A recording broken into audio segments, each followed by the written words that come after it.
Welcome back. This is the remastered version of An Extraordinary Journey, Season 1, Episode 8. 2 months until Academy start. Willow finally contacted Giles again and told him the tale, in reality a lie, of how she had accidentally used magic to stop a vampire from attacking a woman in an alley. Giles was worried. However, he went on to explain that vampire attacks were exceedingly rare in Colorado as a whole and that Colorado Springs has rarely seen any vampire attacks. Willow was impressed when Giles added that he had already looked into statistics regarding demonic and vampiric activity in Colorado Springs. I doubt you'll encounter another vampire. Willow breathed a sigh of relief before mentioning that the woman she had saved was an Air Force officer. There was silence on the line. Willow then explained that she had stayed to help the woman to make sure she was not injured before attempting to leave. The woman had asked what happened, what had attacked her, and how Willow had managed to turn the attacker into dust. She saw a vampire, Willow whined into the silence between herself and Giles. I mean, I can't say it was a kook in a costume or that it was smoke and mirrors since, the vampire went poof and turned to dust. Oh dear, Giles muttered from his apartment as he ran a hand through his hair. He was proud that Willow had been able to take care of herself. Still, if someone from the military had witnessed Willow's magic, well, that was troubling news. Taking a sip of whiskey from the glass in his hand, he asked, Willow, don't tell me she saw you using magic. Willow groaned. I had to tell her it was a vampire, a real vampire, and, well, she saw me cast a spell and she knows about magic? Giles asked. Well, yeah, Willow admitted, her voice creaking. I didn't say anything about Buffy, but they know I'm from Sunnydale and Willow, Giles began. He wondered what he could do, how he could help her. He couldn't approach the council.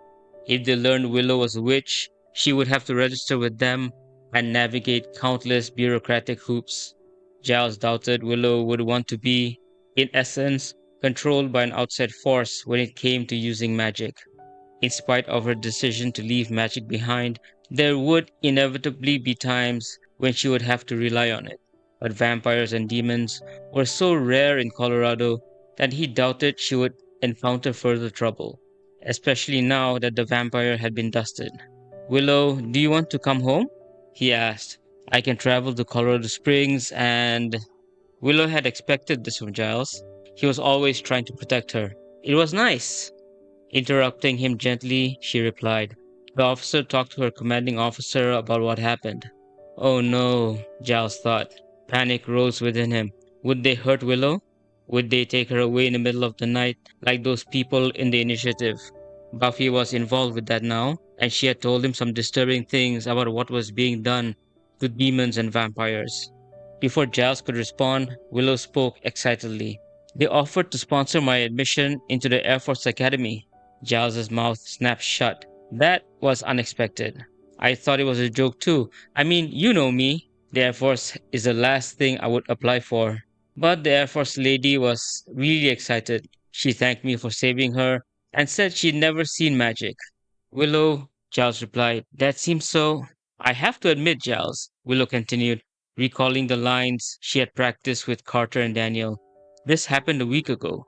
Giles hummed thoughtfully over the phone. I thought it could be a joke too. I thought they wanted to test me or experiment on me. I mean, they did the whole background check and security clearance dance. Okay, Giles replied slowly. I guess the lady was really thankful because I just received my admission letter. That was something Giles truly had not expected. And I've checked. The letter is legitimate, Willow added excitedly.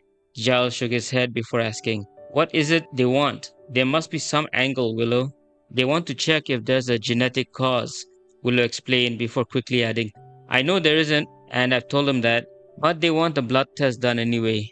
They want to understand the usefulness and dangers of using magic. Willow, Giles was not sure what to think. However, he was fully aware that Willow was an adult. Before he could voice any of the potential pitfalls, Willow assured him that she understood the risks. She explained that she had spoken to several of the officer's colleagues and felt she could trust them. They know as well about magic. No, Willow admitted. They just work here. And I was offered a position here after I graduate. And where is here? Giles inquired. NORAD. Giles nodded despite himself. He was impressed. They offered me a place in a unit called Deep Space Radar Telemetry. I'll be dealing with, at least if I ace my classes, rovers going to Mars, or maybe classified satellites that do, you know, classified things. Are you certain about this, Willow?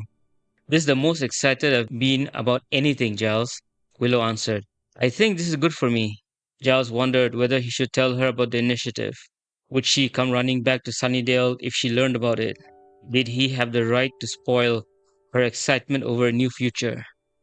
They had Tara with them now, helping create protective charms for Buffy whenever she went out on patrol. Tara was gracious, kind, and in control of her magic. She also shared many of Giles' philosophies regarding its responsible use. As far as Giles knew, the initiative was run by the Army. Would the Air Force even have any jurisdiction over it? He could ask Xander. After all, Xander still retained fragments of Soldier Guy's memories. Finally, Giles made a decision. It would be best not to tell Willow about the initiative. However, he would ask a former colleague from the Watchers Council to keep an eye on her for a few days, at least until she entered the academy. That is a good thing, Willow, Giles told her. Afterward, Willow contacted Buffy and the others, telling them about her acceptance into the academy and the job offer waiting for her afterward. She left out the magic and the vampire story. Xander was thrilled. Willow could tell Buffy was slightly upset, though still supportive. She also spoke with Joyce, who was excited for her. Joyce remarked that she had always known Willow would go far if she ever left Sunnydale.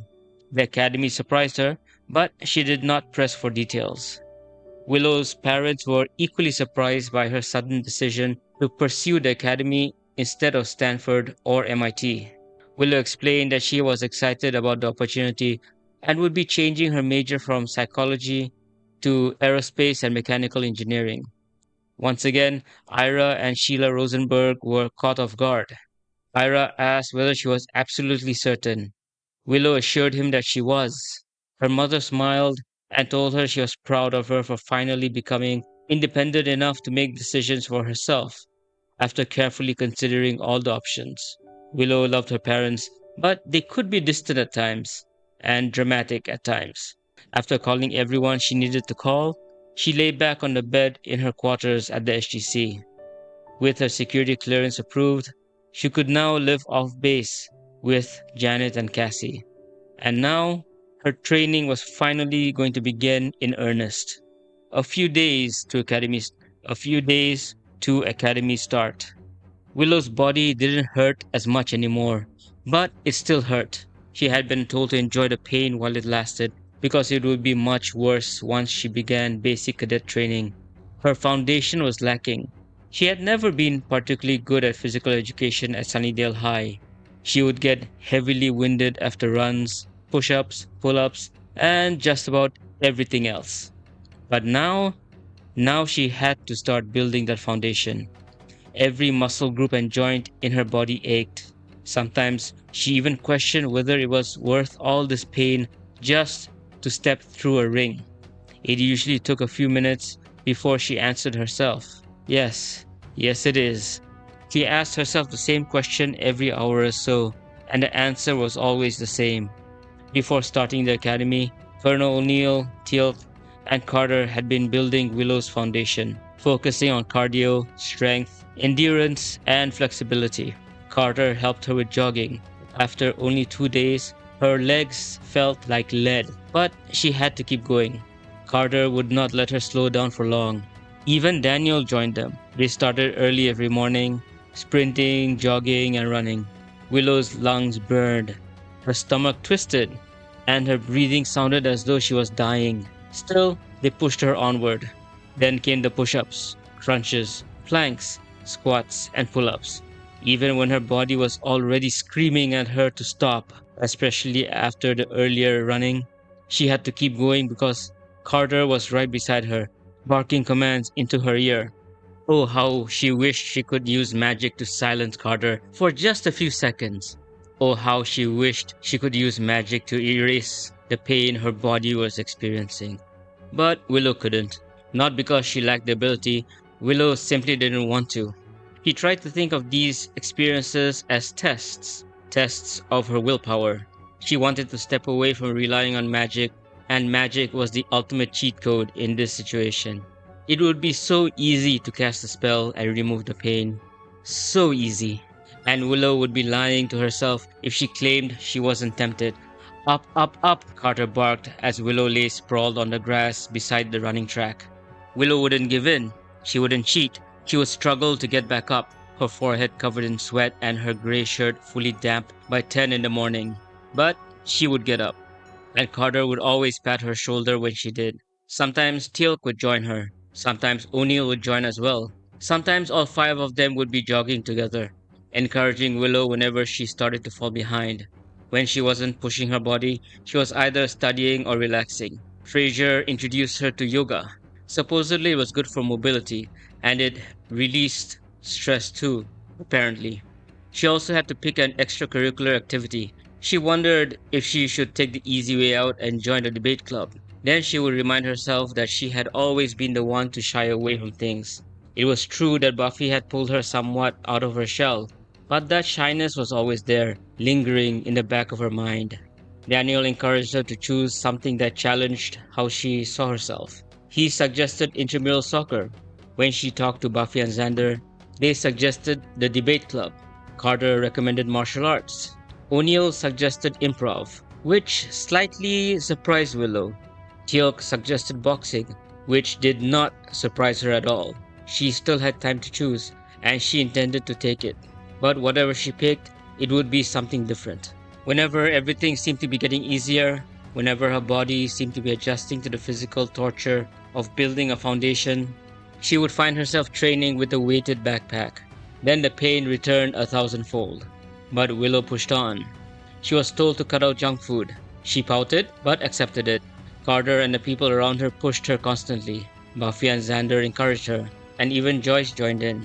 The worst part of her day, other than the pain running through her entire body, was the freezing cold showers. At first, her life has slowly become more structured over the past 2 months, thanks to Carter and O'Neill. She had been told it would be useful. During that time, O'Neill and Teal'c conducted a crash course on weapon handling and marksmanship, which Willow picked up quickly after some initial hesitation. Teal'c and Carter trained her in basic hand-to-hand combat and self-defense, respectively. Did your neighborhood watch group participate in basic combat training, Willow Rosenberg? Teal'c inquired after a few sessions. Some of them did, Willow replied. There was this one girl, Buffy, my best friend. She was the one who trained and, well, she was the one who watched my back.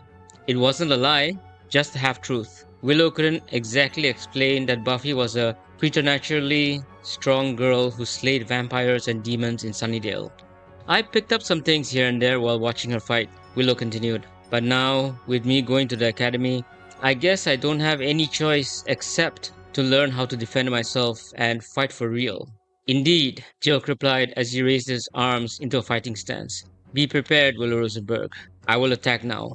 Over the 2 month period before entering the academy, Willow became accustomed to using Zat weapons, the P90, and basic hand-to-hand combat, though she experienced some initial difficulties. Major Carter was pleased with how quickly Willow adapted to the training. Willow chuckled and thanked her. She thanked everyone. First year Air Force Academy. The basic training was hell. Trudging back into her dorm room, Willow sighed at the sight of her real bed instead of the tarp she had slept on in the tent at Jack's Valley. Her whole body ached, and stinging sensations lingered all over the place. The rest of the year was structured and routine. It helped. With all her classes, studying, and extracurricular activities, there wasn't much time to practice magic on her own, even if she wanted to. During her free time, Willow meditated just as Teal'c had taught her. She also did yoga in her room, sometimes with her roommate. All the while, she stayed in contact with Buffy and the others as much as possible. But the daily phone calls she had managed before basic training became 4 calls a month instead, especially while she was at the cadet training grounds. The only eventful things that happened in Willow's life were the few occasions when she was allowed to go through the Stargate on research missions with SG-14 during summer break. Most of the missions were boring, which Willow supposed was a good thing. While Willow's life continued on, the news she received from Sunnydale was far more worrying. Giles and Buffy told her about an army organization known as the Initiative. They had been conducting experiments on demons and vampires beneath UC Sunnydale. Willow was even more surprised to learn that Riley, Dr. Walsh's TA, was one of the leaders of the organization. Dr. Walsh herself had created a Frankenstein-like monster known as Adam. Adam was an experiment that has spiraled out of control. He murdered several people in Sunnydale, manipulated Spike into working against the Scoobies, took over the Initiative base, and released all the demons and monsters being held in its overcrowded prison cells. The creatures massacred countless personnel throughout the facility. Eventually, Buffy defeated Adam after Tara, Giles, and Xander channeled the power of the first Slayer through her. Willow was impressed, but Buffy had nearly died in the process. It was that near-death experience that caused a shift in Willow's relationship with Dawn, Buffy's younger sister. Dawn was angry that Willow had left. She believed that if Willow had been there, defeating Adam would have been easier.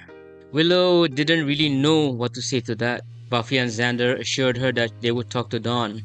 The rest of the year passed much as usual. Colorado Springs wasn't a hotbed of vampires, monsters, and magic, and Buffy continued her regular patrols in Sunnydale. Things would change drastically in the second year. Second year AF Academy. Willow's second year wasn't as routine as usual.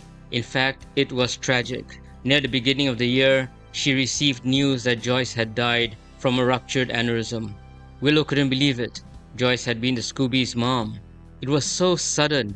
Buffy found the body in the living room of their home, and then she had to tell Dawn. Through her tears, Willow hadn't known what to say except, "I'm sorry, Buffy." She applied for an emergency pass, just for the day, but it was denied. Telling Buffy she couldn't come to the funeral broke her heart.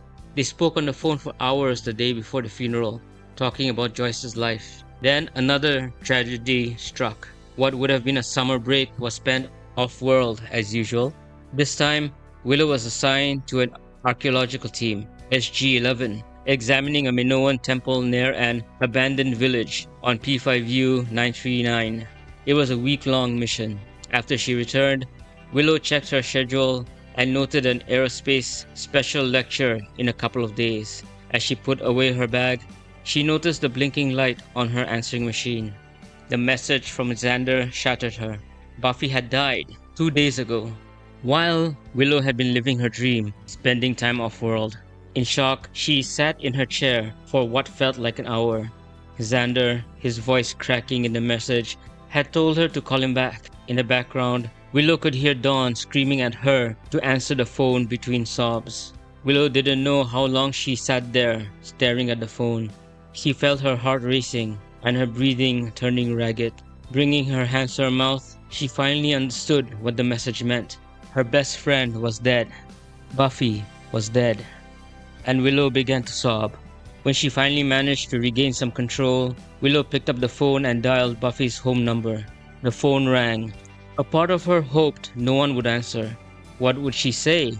She didn't know what to say. The line connected. "Hello?" a cracked voice whispered.